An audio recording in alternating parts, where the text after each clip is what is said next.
Bienvenue à ce webinaire sur le thème exercice. Dans ce webinaire, nous aimerions vous présenter les différents types d'exercices que Bio propose. Sur notre site, vous trouverez également de la documentation sur les différents types d'exercices, ici sous documentation et exercices, et aussi sur les différents éditeurs de dessin.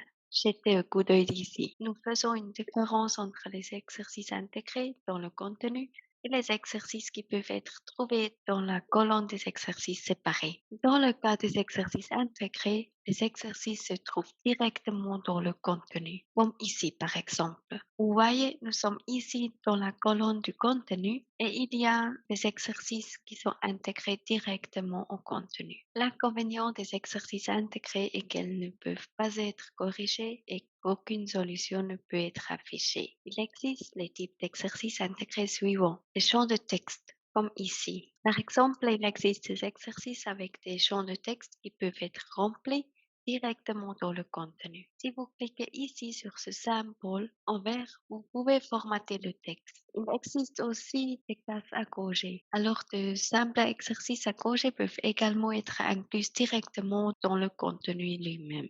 Chaque image peut être considérée comme un exercice de dessin. Les images peuvent être modifiées à l'aide de l'éditeur de dessin. Comme ça, vous pouvez utiliser toutes les images intégrées comme un exercice. Vous pouvez faire un double clic sur l'image et après vous pouvez cliquer sur ce stylo ici. Comme ça, vous ouvrez l'éditeur de dessin et vous pouvez annoter cette image. Vous pouvez insérer des flèches, par exemple, et vous pouvez enregistrer ça. On peut travailler avec des différents éditeurs d'audio. Ici, c'est le Sketchpad. Le Sketchpad a une interface orientée pixel et très légère et claire. Alors, c'est un éditeur simple qui est souvent utilisé pour des annotations simples. Il existe aussi l'éditeur SVG. Vous pouvez changer l'éditeur dans les préférences sous affichage et navigation.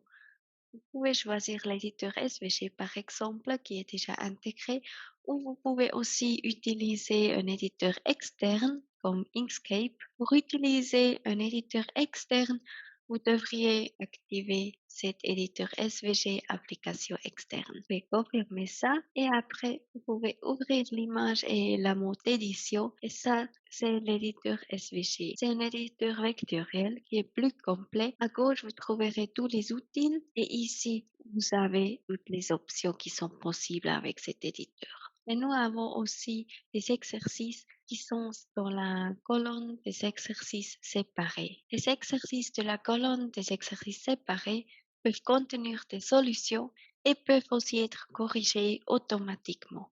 Ils contiennent également des fonctions telles que des notes, des explications, des points et aussi des statistiques. Les exercices peuvent également être réinitialisés avec la flèche d'exportation. Il existe différents types d'exercices qui peuvent être dans la colonne des exercices. Par exemple, la réponse courte. Vous voyez ici, la colonne des exercices est activée. On a la possibilité de mettre des réponses courtes. C'est un type d'exercice qui est adapté aux questions de texte simple auxquelles on peut répondre par un mot ou une phrase. Oui, il existe aussi l'exercice d'essai. L'exercice de rédaction vous permet de saisir un texte de réponse qui peut être mis en forme à l'aide d'un éditeur de texte.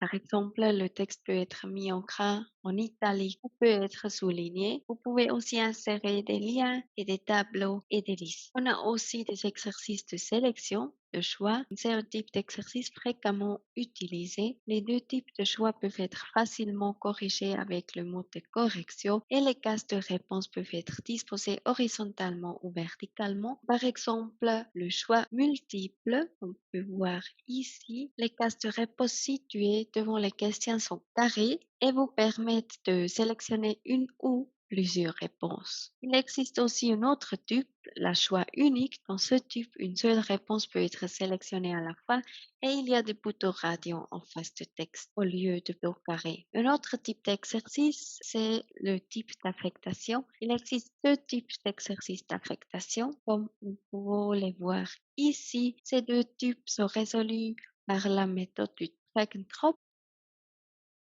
Cet exercice, par exemple, c'est une affectation simple. Chaque option du pool ne peut être glissée que vers un seul emplacement. Si l'option est activée, elle ne plus visible dans le pool ici et si toutes les lacunes sont remplies, le pool est vide. Il existe aussi une affectation réutilisable. Ici, la même option peut être utilisée plusieurs fois, c'est-à-dire que la même option peut être placée dans plusieurs espaces, comme vous voyez ici. Les options restent ici dans le pool. Vous remplissez les vides jusqu'à ce que toutes les lacunes soient remplies. Bien sûr, on peut aussi avoir des textes avec lacunes qu'on doit remplir. Les lacunes peuvent être décrites et il est ensuite possible de les corriger ou d'afficher la solution correcte. Comme ça, vous pouvez remplir le texte. J'aimerais vous montrer aussi les autres types d'exercices que vous trouverez dans le livre Biouk the Book qui est gratuit et vous pouvez aussi l'installer si vous aimeriez. Dans ce livre, nous avons aussi des descriptions et des documentations qui pourraient être utiles. Avec les exercices d'ordre, vous êtes demandé de mettre les éléments dans le bon ordre. Il existe aussi plusieurs sous-types d'exercices de grammaire, par exemple des exercices dans lesquels vous devez déterminer le type de mot ou définir les signes de ponctuation ou ajuster les majuscules et les minuscules. Et aussi, des exercices de marquage d'images sont possibles ou un mot croisé comme ça. Vous pouvez trouver toutes les options qui sont possibles concernant les exercices ici ou non.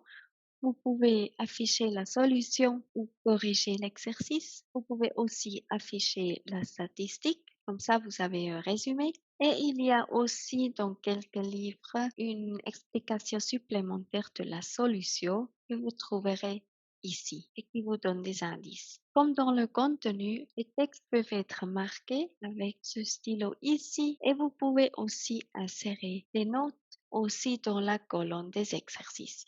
Ces notes et ces annotations sont également répertoriées dans la colonne des annotations si la zone de filtrage est ici mis sur exercice. Parfois, les livres avec une colonne des exercices proposent également un mode quiz, mais ce mode est désormais remplacé par les scénarios des exercices que vous pouvez créer ici.